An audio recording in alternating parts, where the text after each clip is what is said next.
continue unpacking the significance of this somehow surprising announcement in terms of that 100-megawatt threshold. I'm joined now by economist Iraj Abedian, who's going to give us a sense from his perspective, what does this mean? Dr. Abedian, good afternoon. Welcome to the Midday View. I mean, we're hearing now, as I was speaking just now to Devon Murugan, that some investors expected some announcement, but not to this degree of 100-megawatt threshold. I mean, that surprised everybody. What does this mean for the economy? Well, for the economy, it means that eventually under stress and under the crisis, the cabinet is beginning to make the right decision. The good news is that it's the beginning of the road, and as both the President and the Minister Mantashe are at pain to point out, that don't expect something tomorrow, because it takes time to put capacity in place. The sad part of it, Dan, is that we knew this a year ago, we knew this 3 years ago, we knew this 6 months ago. Why do we have to wait until the economy suffers, jobs are lost, lives are lost, opportunities are lost before we make the right decision? We try everything else before we do the right thing.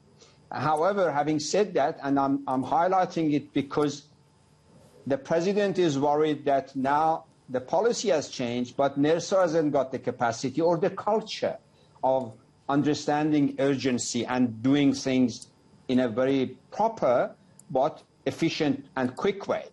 So I think we need to really clean up the process from policy making to administrative compliance to issuing of the licenses to all kinds of others before we see the investors saying, okay, the game has changed. It's an investor-friendly environment now for energy generation. I guess part of Very that, important. yeah, sorry to cut in, I guess part of that will be how the process going forward is going to be managed by the regulator NERSA, not to make it full of red tape to even further slow the process.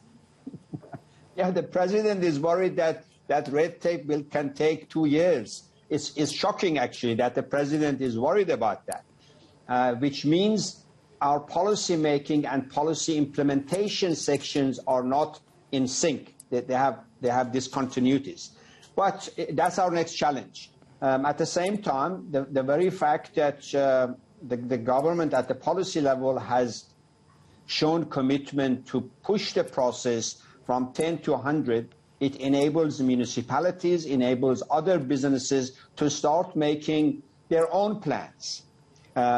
It's going to take time. It's good news, but there is a bit of bitter taste in it because we do not know how the administrative or bureaucratic process will respond. Yeah, hopefully NERSA is listening to that, and then the concern expressed by the President himself about how red tape can slow things further. But I guess the importance of this announcement as well, or the significance of it, which one will believe will be celebrated by business and those companies that have been sitting with that pent-up projects of about 5,000 megawatts, as Devon was saying now. The importance of this is that finally we will get a sizable amount of embedded generation that will alleviate the pressure on Eskom.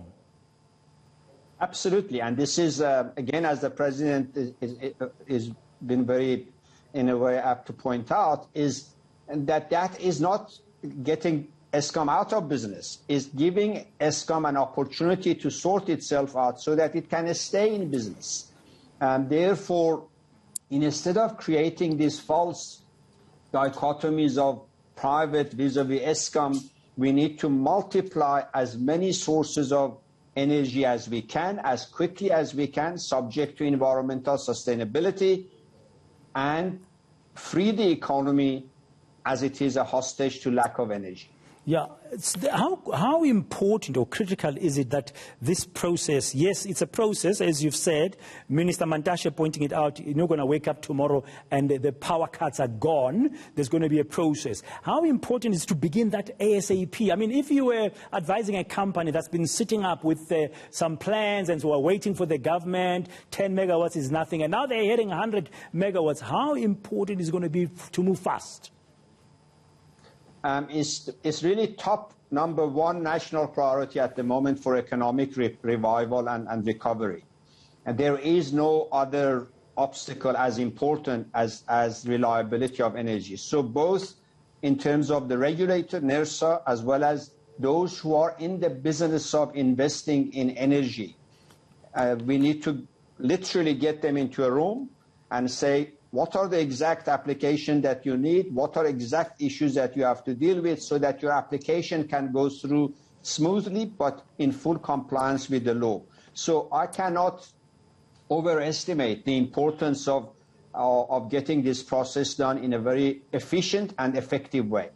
Yeah, and I mean, I see the President made a comment when he was talking, saying that this change will be gazetted within the next 60 days, and then he said, hopefully sooner. So he's also very much aware of the pressure. Hopefully NERSA will gazette this change in regulation next week, if it's possible, in 2 weeks' time. But now, away from this big, significant announcement that surprised everybody of the 100 megawatts, the economy is suffering from various fronts. Government is trying to handle a number of issues. Eskom as a state-owned enterprise is one of them. But there's that other one that deals with flying machines. I need to ask you about that. We were expecting some briefing today by the Minister of Public Enterprises, Mr. Pravin Gordhan. We understand that's been postponed to tomorrow. Yesterday, I was talking to Guy Leach, editor of Fly SA, about SAA's safety audit. Now, the whole issue of the commercial viability of the airline still there. There's been bailouts after bailouts. What should we expect? What could we expect Mr. Pravin Gordhan could be saying about SAA at this time? I wish I knew that. The issue is that ministers, not just Minister Gordhan, 3 ministers before him have promised all kinds of deadlines that they haven't met, all kinds of rescue plans, turnaround strategies. All of them have turned out to be spectacular and expensive promises. The most important problem that SAA now faces, even if it's got an equity partner, even if it's got money, is to find out market share again. SAA faces serious credibility crisis in terms of its ability to fly again, reliability of its systems, safety of its procedures, not just aeroplanes. So a lot of new issues have come up, which goes far beyond money. At a time that the entire market for flying has shrunk dramatically, both locally and internationally. So I think SAA faces real hurdles, and some of it is political and ineffective policy making. Some of it is exuberant ministerial promises that haven't materialized. All of them have created crises of both political as well as technical nature. So we have to see what the new ones will say tomorrow. Yes, we'll have to wait and see. But I mean, there was that small matter a few years ago, it cropped up as well, of finding a strategic equity partner with government maybe retaining some shareholding and allowing this commercial new strategic equity partner to sort of run the airline under the SAA flag. Could we expect, or should we expect, an announcement along those lines as well, or some clarity?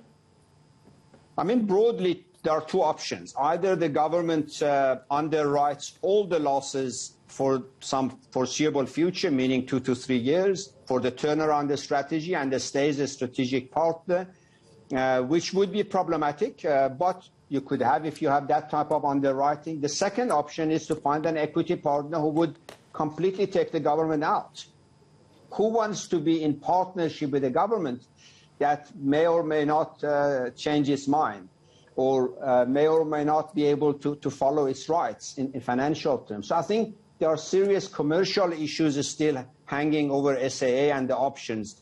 But the first prize for South Africa would be if there is a credible international equity player who also understands the operations of airlines and takes charge of SAA and turn it around. We'll have to wait and see what the minister will tell us tomorrow. Thank you very much. That's Dr. Iraj Abedian, economist, giving us some of his initial reaction to the big surprising news in the last hour. In case you missed it, the president announcing a shift in the regulation for power generation up to 100 megawatts, that people can do so and they won't require NERSA's permission to do so. But of course, they might have to apply to NERSA in order for them to sell it back to the grid. We're going to continue analyzing that. It's a big, surprising story, broadly welcomed by business. Of course, it's coming at a time when the rolling blackouts are continuing. Currently, Eskom has imposed stage 3 of power cuts. We'll bring you more.